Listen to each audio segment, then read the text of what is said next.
আমি এই বলে ইন্ডিয়ার দাবিদারকে বিদায় করার জন্য সবাইকে আহ্বান জানিয়ে আমি আমার সংক্ষিপ্ত বক্তব্য শেষ করছি।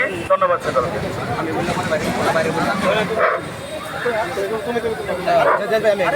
আসসালামু আলাইকুম প্রিয় শিক্ষার্থীবৃন্দ, আপনারা আমাদের সাথে দীর্ঘ সময় ছিলেন। আমরা বীরের জাতি, বাঙালি জাতি, বিশ্বের বুকে ইতিহাস সৃষ্টি করায় যাদের কাজ, আমরা 1971 সালে সশস্ত্র সংগ্রামের মধ্য দিয়ে এক বিরল সাক্ষী রেখেছি আমাদের স্বাধীনতা সংগ্রামের লড়াইয়ের। সেই দীর্ঘ 9 মাসে 16ই ডিসেম্বরের বিজয়ের মধ্য দিয়ে বাংলাদেশকে পেয়েছি। শুধু বাংলাদেশকেই পাই নাই, বাংলাদেশ সৃষ্টি হওয়ার পরে একজন স্বৈরশাসক হুসাইন মোহাম্মদ এরশাদ 90-এ তাকেও ছাত্ররা পতন ঘটিয়েছিল।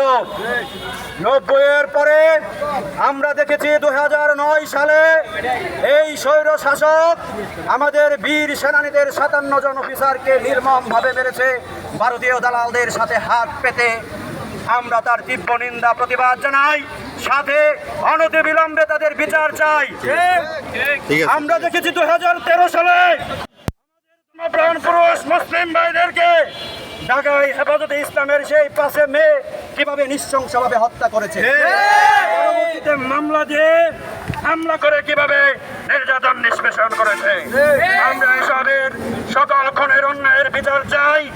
আমরা 2018 সালে একটা কোটা আন্দোলন করেছিলাম, সেখানে আমাদেরকে সান্ত্বনা দিয়ে আমাদের সাথে তামাশা করে বর্তমান সাবেক সদ্য সমাপ্ত সাবেক ফেস্টিভ সরকার কোটা সংস্কার করেছিল, কিন্তু পরবর্তীতে 7 জনের রিটের মাধ্যমে 24-এ আবার কোটা পুনর্বহাল করলো। তারই প্রেক্ষাপটে আমরা 24-এ ছাত্র সমাজ নতুন করে ইতিহাস সৃষ্টি করেছি। নিরস্ত্র ছাত্র সমাজ অস্ত্রধারীদের সামনে, প্রশিক্ষণপ্রাপ্ত চৌক সেনাদের সামনে আমরা বুক আগলে দাঁড়িয়েছি, আমরা স্বৈরাচার মুক্ত করেছি।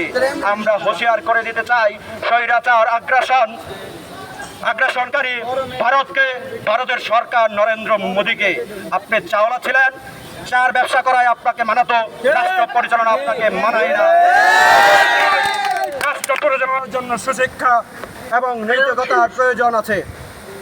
আমরা স্পষ্টভাবে বলতে চাই, 7 সিস্টারের মধ্যে আমাদের ত্রিপুরাকে ফেরত দেন, আমাদের পশ্চিম বাংলাকে ফেরত দেন, আমাদের আসামকে ফেরত দেন। আমরা জানি বাংলা, বিহার এবং আসামে এবং ত্রিপুরার শেষ নবাব ছিলেন, উড়িষ্যার শেষ নবাব ছিলেন নবাব সিরাজউদ্দৌলা। আমরা কিন্তু প্রাচীন বাংলার মানচিত্রকে ভুলে যাইনি।